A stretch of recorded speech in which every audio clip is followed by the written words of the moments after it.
வணக்கம், நம்ம chef Deena. Welcome back to chef Deena's kitchen. நம்ம சேனலுக்கு மசாலா டீ எப்படி பண்ணுறது பார்க்க போகிறோம். இந்த மசாலா டீ வந்து ஒரு சூப்பரான ஒரு இன்ட்ரெஸ்டிங் ஸ்டைலில் பார்க்க போகிறோம். ஸ்டெப் பை ஸ்டெப்பாக பார்க்கலாம். ஃபஸ்ட்டு வந்து என்ன கேட்டிங்கன்னா, இந்த பாலும் தண்ணியும் எந்தளவுக்கு கரெக்டாக மெஷர் பண்ணி யூஸ் பண்ணுறோம். ஏன் கேட்டிங்கன்னா, நீங்கள் எப்பவுமே வந்து வீட்டில் வந்து சில பேர் வந்து பால் வந்து போட்டிருப்பாங்க, ஒரு கிளாஸ் பால் எடுத்துருப்பாங்க, தண்ணி கொஞ்சமாக ஆட் பண்ணியிருப்பாங்க. ஆனால் அந்த டீ போட்டு முடிச்ச பிறகு கொஞ்சம் திக்காக இருக்கும், அந்த நாக்கில் அப்படியே வளவளப்பாக இருக்கும். அப்படின்னு டீ சாப்பிட்ட மாதிரியே இருக்காது, ஆனால் நாக்கில் இருக்கும். ஏன்டா அந்த டீயை சாப்பிட்டுன்னு சொல்லி நினைப்பீங்க. இதே வந்து கரெக்டாக மெஷர்மெண்ட்டில் அந்த பாலும் தண்ணியும் அந்த மசாலாவை போட்டு சாப்பிட்டு பாருங்கள், சூப்பராக இருக்கும். அடுத்த ஒரு 3 மணி நேரத்துக்கு ஒரு அருமையான ஒரு டீ சாப்பிட்டேன் அப்படின்னு சொல்லி நினைப்பீங்க. அதனால தான் இந்த பாலும் தண்ணி கரெக்டான மெஷர்மெண்ட்டில் இருக்குன்னு சொல்கிறேன். இன்றைக்கி வந்து நான் பேக்கெட் பால் யூஸ் பண்ணி தான் நம்ம ப்ரிப்பரேஷன் ஸ்டார்ட் பண்ண போகிறோம். அதாவது 1 கப்பு பாலுக்கு 1 கப்பு தண்ணி எடுக்க போகிறோம். சில பேர் வந்து 1.25 அளவுக்கு தண்ணி வைப்பாங்க, அது வேணால் நீங்கள் ஆட் பண்ணிக்கலாம். இதே வந்து எருமை பால் வச்சு நீங்கள் பண்ணுறீங்கன்னா 1க்கு 1.5, சரிங்களா? 1.5 கப்பு வந்து தண்ணி, 1 கப்பு வந்து பால். பசும்பால் வந்து 1க்கு 1.25 தண்ணி, 1 கப்பு பால். ஸோ இந்த வேரியன்ஸ் இருக்கும். இந்த பசும்பால் வந்து எப்போவுமே தின்னாக இருக்கும், எருமை பால் வந்து திக்காக இருக்கும். அதனால தான் அந்த வேரியன்ஸ் இருக்குது, சரிங்களா? ஸோ இன்றைக்கி வந்து பாக்கெட் பால் வச்சு பண்ண போகிறோம். அதுக்கப்புறம் வந்து இந்த மசாலா டீ. இந்த மசாலா டீ எப்பவுமே காலையில், மாலை, அப்படிலாம் மழை காலத்தில் கண்டிப்பாக சாப்பிடுவாங்க. அது பர்டிகுலர் சூடாக சாப்பிட்ணுன்னு சொல்லி ஆசைப்படுவீங்க. ஒரு ஸ்நாக்ஸ் சாப்பிட்டு ஒரு டீ சாப்பிட்டா நல்லா இருக்குமே சொல்லுவாங்க. அந்த டைமில் கொஞ்சம் லைட்டாக இஞ்சிலாம் போட்டால் நல்லாயிருக்கும். நம்மளோட இம்யூனிட்டி பவருக்கு வந்து அந்த ஸ்பைசஸ்லாம் யூஸ் பண்ணுவாங்க. நம்ம இந்தியாவில் பார்த்தீங்கன்னா நிறைய ஸ்பைசஸ்லாம் இருக்குது. அது பர்டிகுலர் சில ஸ்பைசஸ் மட்டும் சூஸ் பண்ணி பண்ணுறாங்க. அது எதுக்காக கேட்டிங்கன்னா, லவங்கம், இந்த ஏலக்காய், பட்டை, மிளகு, இதெல்லாம் வந்து ஒரு காரணத்துக்காக யூஸ் பண்ணியிருப்பாங்க. எக்ஸாம்பிள் பார்த்தீங்கன்னா, நீங்கள் லவங்கம், இந்த லவங்கம் எதுக்கு? இந்த பல் வலி, அதுக்கப்புறம் தொண்டை, அதுக்கப்புறம் இந்த கோல்டு, இந்த மாதிரி ப்ராப்ளம் வந்துன்னா அந்த டைமில் இந்த லவங்கம் சாப்பிட்டா நல்லது. பட்டை வந்து ஆல்வேஸ் வந்து இந்த பாலோட மிக்ஸ் பண்ணி சாப்பிட்டா ரொம்ப நல்லாயிருக்கும் ஃப்ளேவராக. எக்ஸாம்பிள் இந்த பேக்கரி ப்ரிப்பரேஷன்லாம் பார்த்தீங்கன்னா, இந்த சின்னமன் ரோல், சின்னமன் ஸ்டிக், இதுக்கெலாம் வந்து என்ன பண்ணுவோன்னா, இந்த பாலோட மிக்ஸ் பண்ணி யூஸ் பண்ணுறதுக்கு இந்த இது பட்டையை யூஸ் பண்ணுவாங்க. அதுக்கு பிறகு இந்த ஏலக்காய், இந்த பச்சை ஏலக்காய் இருக்குல்ல, இந்த பச்சை ஏலக்காய் வந்து நல்ல ஒரு அரோமா கொடுக்குற ஒரு ஃப்ளேவர் உள்ள ஒரு ஸ்பைசஸ். பர்டிகுலராக அந்த ஸ்பைசஸ் கூட கொஞ்சம் லைட்டாக அந்த இனிப்புத்தன்மை உள்ளது தான் இந்த ஏலக்காயில் இருக்குது. ஸோ இந்த ஸ்பைசஸ் எல்லாம் சேர்த்து சாப்பிடும்போது அந்த ஏலக்காய் ஃப்ளேவர் வரும்போது சூப்பராக இருக்கும். இந்த மிளகு வந்து பார்த்திங்கன்னா, அந்த ஃப்ளேவர் உள்ள இந்த ஸ்பைசஸ்லாம் பார்த்தாச்சுல, இந்த மிளகு இதில் ஆட் பண்ணும்போது கொஞ்சம் லைட்டாக அந்த காரம் எடுத்து கொடுக்கும். அந்த காரத்தை எடுத்து கொடுக்கும்போது உங்களுக்கு வந்து அந்த டீயோட சாப்பிட்றதுக்கு அந்த டைஜஷன், இந்த ப்ராப்ளம் எல்லாமே சரியாகிறதுக்காக தான் மிளகு யூஸ் பண்ணுறாங்க.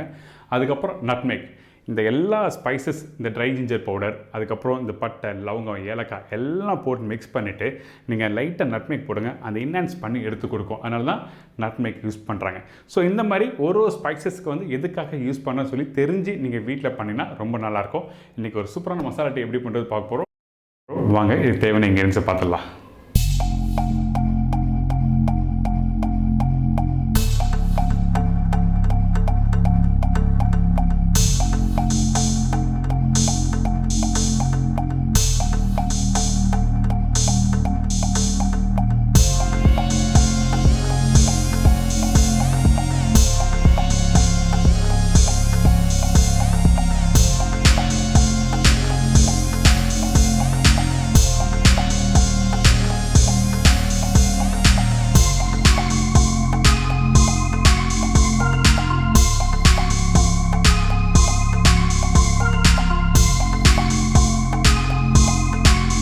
நம்மக்கிட்ட இருக்க இந்த ஸ்பைசஸ் இருக்குது பார்த்தீங்களா, இதை வந்து லைட்டாக வறுத்துட்டு அதுக்கப்புறம் வந்து பவுடர் பண்ண போகிறோம்.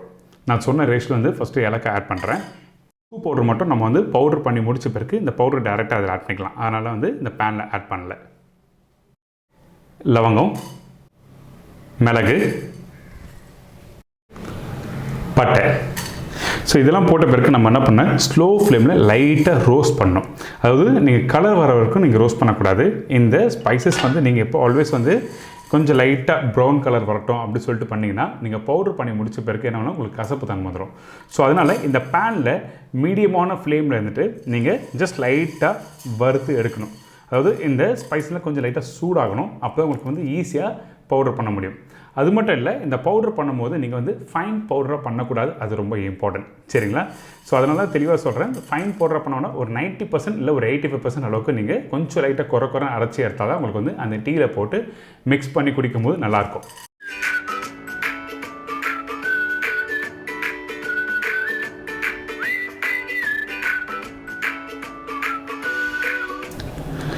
இப்போது இந்த ஸ்பைஸ் எல்லாம் ரெடி ஆகிடுச்சு.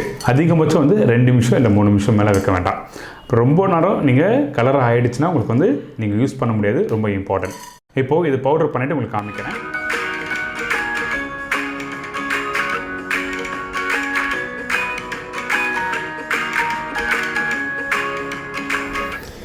பாருங்கள், இப்போ ரெடி பண்ணி வச்சுருக்கேன் இந்த பவுடரை இதில் ஆட் பண்ணுறோம். இப்போ இந்த பவுடர் பார்த்தா உங்களுக்கு தெரியும். இந்த பவுடர் பாருங்கள், இந்த மாதிரி நீங்கள் அரைச்சிடணும். ஒரு 85% அளவுக்கு பவுடர் அரைச்சிருங்க. ரொம்ப ஃபைன் பவுடராக போட்டிங்கன்னா என்ன ஆகுனா, அந்த தண்ணி கொதிக்கும் போது அந்த ஃபைன் பவுடர் போட்டு குக் பண்ணும்போது உங்களுக்கு கசப்பு தன்மை வந்துடும். அதே டைமில் நீங்கள் வறுக்கிறது ரொம்ப இம்பார்ட்டன்ட். நான் சொன்ன மாதிரி கரெக்டாக வறுத்துருங்க. இந்த மாதிரி கொஞ்சம் லைட்டாக குறைன்னு அரைச்சி எடுத்துருங்க. அதாவது நான் சொன்ன மாதிரி 85% ரொம்ப ரொம்ப இம்பார்ட்டன்ட். ஃபைன் பவுடரை அரைச்சா கண்டிப்பாக தண்ணியில் போட்டு கொதித்து வர்ற டைமில் உங்களுக்கு கசப்பு வரும். ஸோ இப்போது அரைச்சாச்சு. இதுக்கப்புறம் வந்து நம்மக்கிட்ட இருக்க இந்த சுக்கு பவுடரை வந்து இதில் மிக்ஸ் பண்ண போகிறோம். இப்போது இந்த ஜிஞ்சர் பவுடர் நான் சொன்ன மாதிரி ஏலக்காய் 1 டேபிள் ஸ்பூன்னா இந்த ஜிஞ்சர் பவுடர் வந்து 1 டேபிள் ஸ்பூன் வைக்கிறோம். இந்த டேபிள் ஸ்பூன் அளவுக்கு ஜிஞ்சர் பவுடர் ஆட் பண்ணுறோம். அடுத்தது வந்து இப்போது இந்த நட்மெக் பவுடர் ஆட் பண்ணுறோம். நட்மெக் பவுடர் கொஞ்சமாக போட்டால் போதும். இதெல்லாம் போட்ட பிறகு நம்ம என்ன பண்ணுறோம், இந்த பவுடர் எல்லாத்தையும் நல்லா மிக்ஸ் பண்ணுறேங்க.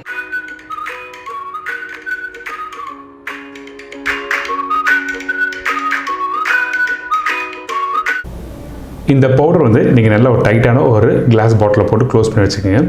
இந்த பவுடர் எத்தனை நாள் வைக்கலாம் கேட்டிங்கன்னா, ஒரு 6 மந்த்தில் நீங்கள் கண்டிப்பாக வச்சு யூஸ் பண்ணலாம், ஒன்றும் ஆகாது. நீங்கள் யூஸ் பண்ணும்போது நல்ல பாட்டிலாக அதை செக் பண்ணுங்கள், அந்த காற்று போகக்கூடாது. அது ரொம்ப ரொம்ப இம்பார்ட்டன்ட். அதுக்கப்புறம் இங்கே நம்மக்கிட்ட இந்த இஞ்சி இருக்குது பார்த்தீங்களா, இந்த இஞ்சி எதுக்காக இங்கே வச்சுருக்கேன்னா, இது ஆப்ஷன் தான். இது வந்து பவுட்ரு யூஸ் பண்ணுறதுனால வந்து நான் இந்த ட்ரை ஜிஞ்சர் பவுடர் யூஸ் பண்ணியிருக்கேன். இதே வேண்டாம், எனக்கு ஃப்ரெஷ்ஷான இஞ்சியை போட்டு நான் பண்ணணும்னு நினச்சிங்கன்னா அந்த டைமில் இந்த பவுடர் வந்து இந்த ட்ரை ஜிஞ்சர் பவுடர் யூஸ் பண்ண வேண்டாம். மற்ற எல்லா ஸ்பைஸும் போட்டு பவுடர் பண்ணி ரெடி பண்ணி வச்சுக்கோங்க. நீங்கள் எப்போ டீ போடுறீங்களோ தண்ணியில் ஃபஸ்ட்டு இஞ்சி போட்டுட்டு கொதிக்க விட்டு இந்த பவுடர் மசாலா போட்ட பிறகு இந்த டீ லீஃப் போட்டு ரெடி பண்ணணும். இப்போது எப்படி பண்ணுறது பார்க்க போகிறோம், வாங்க. இப்போ வந்து நம்மக்கிட்ட இருக்க இந்த கப்பில் 1 கப் அளவுக்கு தண்ணி ஆட் பண்ணுறேன்.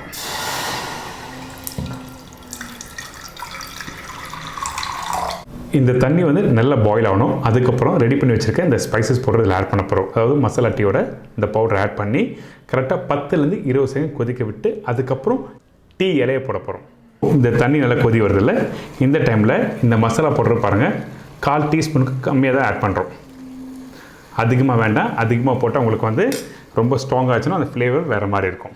நான் சொன்ன மாதிரி 10லேருந்து 20 செகண்ட் வந்து பாயில் பண்ணால் போதும். அதிகமாக பாயில் பண்ணக்கூடாது. அந்த ஃப்ளேவர் அந்த தண்ணியில் இறங்கின பிறகு நம்மக்கிட்ட இருக்க இந்த டீ இலையை வந்து இதில் ஆட் பண்ணுறோம். இப்போது இந்த டீ இலை போட்டிருக்கல, இந்த டீ இலை நல்லா கொதிச்சு வருது. 10லேருந்து 20 செகண்ட் நீங்கள் குக் பண்ணணும். அதுக்கு பிறகு இந்த பாலை இதில் ஆட் பண்ணுறேன்.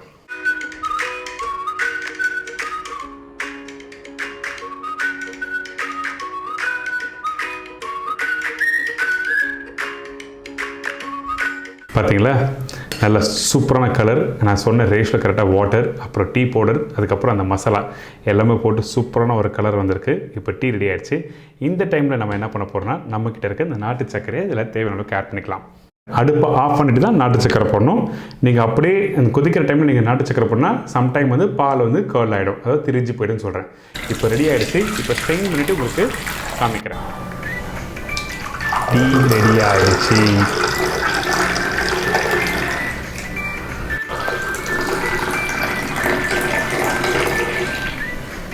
நம்மளோட மசாலா டீ ரெடி ஆகிடுச்சு. இன்றைக்கி இந்த மசாலா எப்படி பண்ணுறது, அதே டைமில் இந்த மசாலாவை எப்படி டீயில் நம்ம யூஸ் பண்ணி நம்ம எப்படி கரெக்டாக பண்ணுறது சொல்லி கொடுத்துருக்கேன். கண்டிப்பாக வீட்டில் ட்ரை பண்ணி பாருங்கள். அதுக்கு முன்னாடி டேஸ்ட் பண்ணலாமா? சூப்பர். அந்த டீ சாப்பிடும்போது அந்த மசாலாவோட ஃப்ளேவர் எப்படி இருக்குன்னு கேட்டிங்கன்னா, அந்த சாப்பிட ஒரு மைல்டான அந்த பால், அந்த டீ தூள், அதுக்கப்புறம் அந்த மசாலாவோட அந்த டேஸ்ட்டு லைட்டாக அந்த சின்னமனோட ஃப்ளேவர் அப்படியே தெரியணும். எடுத்த உடனே ஸ்ட்ராங்கான அந்த ஃப்ளேவர் தெரிஞ்சுன்னா நீங்கள் தப்பாக பண்ணியிருக்கீங்கன்னு அர்த்தம். அந்த சாப்பிடும்போது லைட்டாக அந்த டீ சாப்பிட்டு அப்படியே ஒரு மைல்டான ஒரு சூப்பரான அந்த மசாலாவோட ஃப்ளேவர் தெரியணும். இன்றைக்கி எப்படி பண்ணுறது சொல்லி கொடுத்துருக்கேன். கண்டிப்பாக வீட்டில் ட்ரை பண்ணி பாருங்கள். எனக்கு எப்படி அந்த டேஸ்ட் கிடச்சிருக்கோ அதே மாதிரி உங்களுக்கு கிடைக்கணும். நான் சொன்ன மெஷர்மெண்ட்டில் கரெக்டாக பண்ணுங்கள். இதே மாதிரி நாளைக்கு இன்னொரு சூப்பரான டிஷ் சந்திக்கிறேன். நன்றி, வணக்கம். See you, bye, take care.